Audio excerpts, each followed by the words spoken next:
porque la información es poder.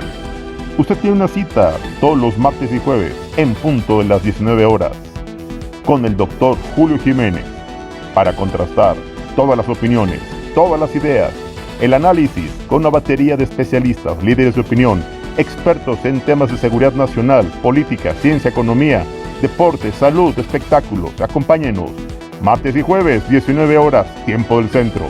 Acompáñenos en Contrastando Ideas Noticias con el doctor Julio Jiménez. Contrastemos ideas, contrastemos juntos. Amigos, ¿qué tal? Muy buenas noches. Gracias por acompañarnos aquí en su programa Contrastando Ideas con Julio Jiménez. Y bueno, pues como ya hemos hecho el compromiso y cosa que agradezco personalmente del exconsejero del Instituto Nacional Electoral, el doctor Marco Antonio Baños, que nos acompaña nuevamente aquí en este programa de análisis, compartiéndonos pues su opinión y bueno, obviamente desde una trinchera profesional, desde un punto de vista autorizado, pues nadie más que un experto en temas electorales. El doctor Marco Antonio Baños, aquí en Contrastando Ideas. ¿Cómo estás, doctor? Buenas noches, ¿cómo te va? Gracias por acompañarnos. Gracias, Julio. Buenas noches. Te agradezco, como siempre, la posibilidad de conversar contigo y de dirigirme a tu amplio auditorio. Gracias. Oye, a ver, hablar del Instituto Nacional Electoral es hablar de una institución muy importante para los procesos democráticos en nuestro país. ¿Qué está pasando en este órgano constitucional autónomo? Leía yo una columna muy interesante que publicaste el día lunes, 8 años después del INE. ¿Qué pasa 8 años después del INE, Marco? Mira, es importante contextualizar un poco este tema, porque si bien el Instituto Nacional Electoral el próximo 4 de abril cumplirá 8 años de su fundación, es una institución que proviene de un antecedente inmediato que es el Instituto Federal Electoral. Claro. Es una institución que con la reforma del 89-90 se construyó para que se pudieran erradicar las prácticas del fraude electoral. Hay que decirlo así, con toda claridad. Había lamentablemente la certeza de que cuando había elecciones habría irregularidades y que podría tergiversarse la voluntad ciudadana. Así que, de hecho, la controvertida elección del presidente Carlos Salinas generó que en su discurso de toma de protesta él comprometiera varios acuerdos nacionales. Uno fue el famoso acuerdo para la ampliación de la vida democrática, que tendría como propósito central la realización de una reforma electoral que construyera instituciones que garantizaran un arbitraje correcto y la posibilidad de erradicar prácticas fraudulentas de las elecciones. De ahí vino el IFE. Al final de cuentas, como en el mismo discurso de Salinas se dijo, dependía del nivel de consenso que los partidos políticos pudieran tomar y obviamente de la forma en que se diseñara a esa institución. Y desde entonces, desde la reforma del 89-90, todas las reformas electorales sucesivas que hemos tenido, pues son producto del consenso entre las diversas fuerzas políticas. Y justamente he insistido mucho en diversos momentos, en las columnas, en programas, en mesas redondas de discusión, que es necesario que se tengan acuerdos entre las diversas fuerzas políticas, porque una reforma no puede ser excluyente, tiene que ser incluyente del punto de vista de todas las organizaciones.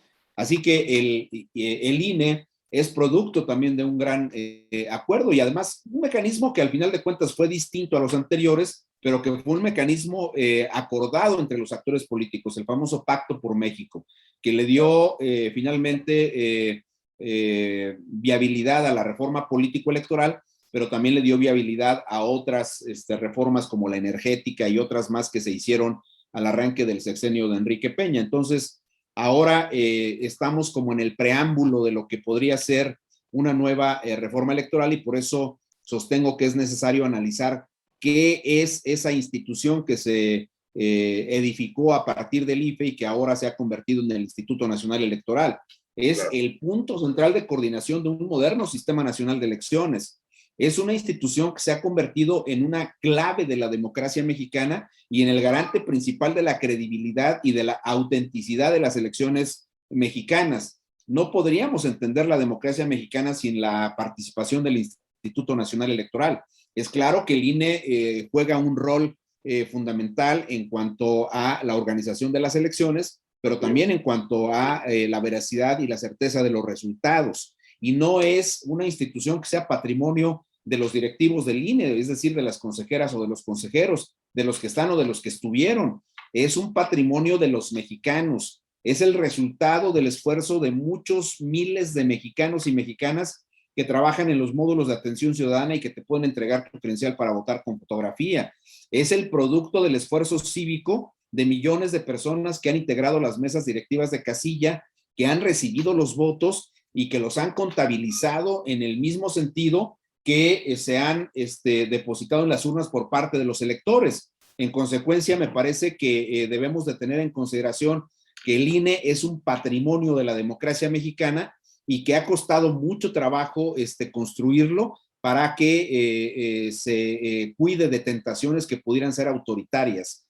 Mira que vivimos un momento político complicado en el país, donde estas pulsiones autoritarias lamentablemente podrían generar alguna situación que pudiera tener resultados inadecuados para el instituto en lo que parece ser una siguiente reforma electoral después de la revocatoria de mandato.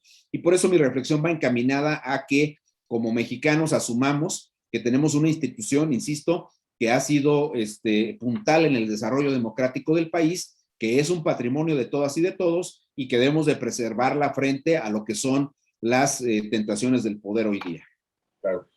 Marco, en redes sociales ha generado polémica, incertidumbre, debate, preocupación por si esta reforma político-electoral tiene como principal objetivo debilitar y prácticamente desmantelar al árbitro electoral, a este organismo constitucional autónomo que, reitero, ha sido una piedra en el zapato para las intenciones o para los planes político-electorales de Morena y de Andrés Manuel López Obrador. ¿Cuál es tu opinión al respecto? Mira, yo creo que la reforma electoral es inminente.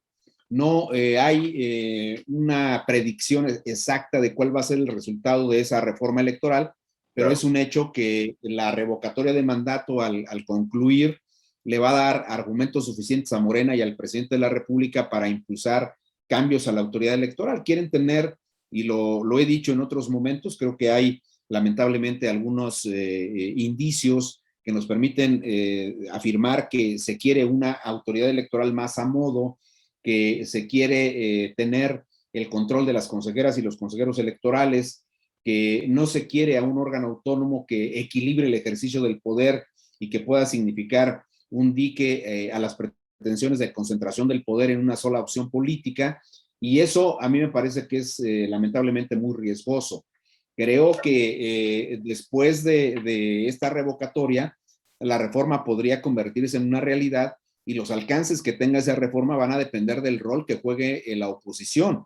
Si nosotros dejamos que Morena vaya sola en la reforma electoral y se le aprueban sin más ajustes normativos, pues entonces Morena tendrá el control de las autoridades electorales y eso nos va a llevar a una situación francamente incómoda que podría ser incluso regresiva en términos democráticos. Por eso, en mi opinión, estimado Julio, pues debe tenerse muchísimo cuidado. Sí hay, por las evidencias que podemos percibir en el debate público, la idea de que pudiera tenerse una autoridad con una composición y con características distintas. Lo ha dicho el propio presidente, quiere que se vayan todos los consejeros. Así es. El presidente ha tenido una línea de confrontación directa en contra del instituto y dijo que se deben de cambiar. Algunas otras voces de Morena han planteado la posibilidad de que se queden algunos, es decir, los 4 que fueron designados recientemente, que tienen el beneplácito de todos los diputados de Morena, pero aquí me parece que se vayan todos o se vayan solo los otros distintos a estos 4, pues entonces a mí me parece que de cualquier manera se lastima a la autoridad, porque aquí vamos al juego en el cual no te gusta cómo funciona el árbitro, y entonces le quieres sacar tarjeta desde tu condición de jugador, le quieres sacar una tarjeta roja al árbitro. Es una contradicción, y yo creo que las instituciones se han hecho para regular, en este caso, el juego político, para hacer viable una competencia adecuada entre los actores políticos y para permitir que las elecciones sigan siendo un mecanismo legítimo para la renovación del poder político. Si no tenemos un garante de las elecciones, como es lo que creo que es el INE, pues entonces tendríamos problemas severos. Si tú no tienes árbitros de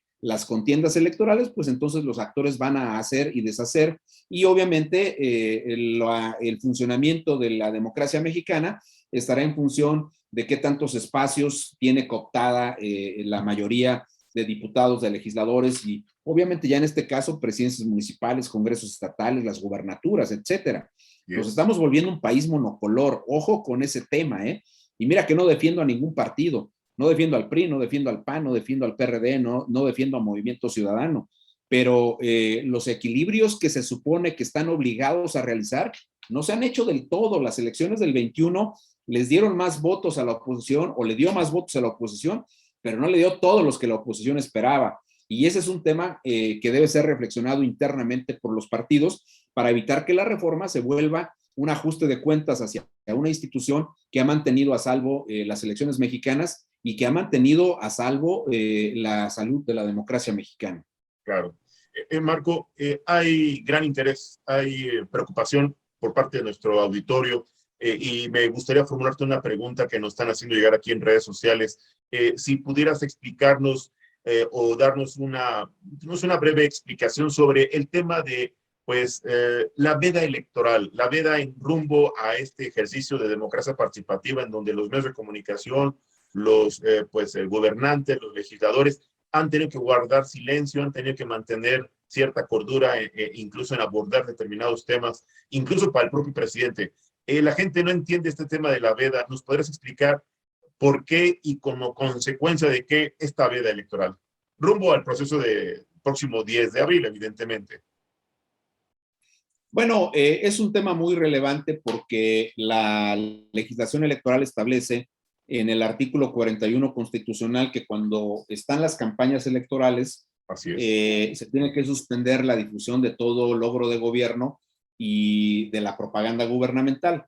Aquí el punto central es que si bien la revocatoria de mandato no es un proceso electoral constitucional para renovar una gobernatura, la presidencia, la Cámara de Diputados, pues es cierto que la Ley Federal de Revocación del Mandato sí establece que las reglas que operan y que rigen a la revocatoria en muchos casos son similares a las que tienen que ver con un proceso electoral, y establece claramente la suspensión de la propaganda, de la difusión de la propaganda gubernamental durante el periodo, en este caso, que durará el desahogo de la revocatoria de mandato, que empezó el pasado 4 de febrero y va a concluir el 10 de abril. Entonces, en ese lapso, que son poco más de 60 días, las instituciones gubernamentales, las instancias de gobierno municipales, los gobiernos estatales, las instancias del gobierno federal, los propios partidos políticos y cualquier servidor público está obligado a no hacer difusión de programas gubernamentales, salvo que tenga una autorización del INE a través de las excepciones al cumplimiento de esta regla que ya emitió el INE, y que esa difusión tenga que ver con temas de protección civil, que tenga que ver con temas de salud o temas de educación y que resulten muy necesarias para la población, para la comunidad, para la colectividad. Entonces, no se podrá, teóricamente, pues López Obrador no podrá aparecer en las mañaneras diciendo que han logrado que los programas sociales tengan estos y estos efectos, que el ataque a la inseguridad, que pues es inexistente en mi opinión, pues ha tenido estas resultados positivos, que etcétera, etcétera. Todas estas cosas que se dicen en las mañaneras y que obviamente los gobernantes en el ámbito de sus entidades, no nada más el presidente, también los gobernadores lo hacen en sus respectivos estados. Entonces, ese es un tema que está prohibido. No puedes difundir programas de gobierno ni puedes difundir logros de gobierno. Tiene precedentes importantes. Hay que recordar la decisión del Tribunal Electoral del Poder Judicial de la Federación avalando una decisión del IFE en el 2010, cuando el presidente Calderón había salido a difundir logros en materia de ataque a la seguridad y al crimen organizado, a la inseguridad pública, perdón, y al crimen organizado. Y en ese momento se determinó que la conducta era contraria a lo establecido en la Constitución y por consecuencia no se podía hacer. Estamos exactamente en lo mismo. Pero ya vimos lo que pasó en el proceso electoral del año anterior. El presidente de la República estuvo en campaña, no hizo ningún tipo de observancia, lo previsto en el 41 y en el 134, usó las mañaneras Es decir, violó el 134 porque las mañaneras se transmiten con medios que son cubiertos, pagados con el dinero público, y el 134 prohíbe que los recursos públicos se utilicen para fines electorales. Y por otro lado, también incurrió en actos de campaña cuando habló, por ejemplo, de las tarjetas rosas de Adrián de la Garza, que era el candidato, era uno de los candidatos al gobierno de Nuevo León, y no dijo nada de lo que Clara Luz Rodríguez, candidata al gobierno de Morena en esa misma entidad, proponía como una tarjeta Nuevo León, o lo que el Pollo Gallardo, que al final ganó las elecciones en San Luis Potosí, también proponía. Entonces, fueron actos de campaña en vulneración clara al 134, y el tribunal tardíamente le dijo al presidente que tenía que observar el 41 constitucional, pero se lo dijo hasta el miércoles previo a la jornada electoral. Sí, tarde. Entiendo que hubo medidas correctivas dictadas sobre todo por la sala regional, que qué bueno que lo hizo, pero el único detalle es que fue ineficaz el arbitraje en esa materia, y ahora para la revocatoria de mandato los servidores públicos deben observar lo mismo, y obviamente los tribunales y las instancias administrativas, en este caso el INE, pues tiene que buscar la manera de que los servidores públicos y los partidos no vayan más allá de lo que les permite la norma, y en este caso la única instancia que puede difundir el tema de la revocatoria es el INE. Toda la propaganda del INE tiene que ser neutral, ni a favor ni en contra, pero es la única instancia, de acuerdo a la ley, que puede hacer difusión de la revocatoria de mandato, de lo que esta significa como ejercicio de democracia participativa directa, y de lo que esta revocatoria significa en términos de un ejercicio que tendrá verificativo el 10 de abril. Perfecto. Marco, como siempre es un gusto platicar contigo, agradecido siempre por estos comentarios, esta explicación tan clara, pues tan precisa y siempre tan contundente. Hay inquietud sobre el tema de las elecciones de estos 6 estados que pues han generado debate. Pues, se especula que habrá 6 a favor de Morena, 5 a favor de Morena y 1 a favor del PAN. ¿Te parece si podemos abordar ese tema la próxima semana? ¿Qué te parece? Me parece muy bien, Julio, de veras muy agradecido como siempre de tu generosidad y de la posibilidad de dirigirme a tu auditorio, y encantado tocamos este tema la siguiente semana.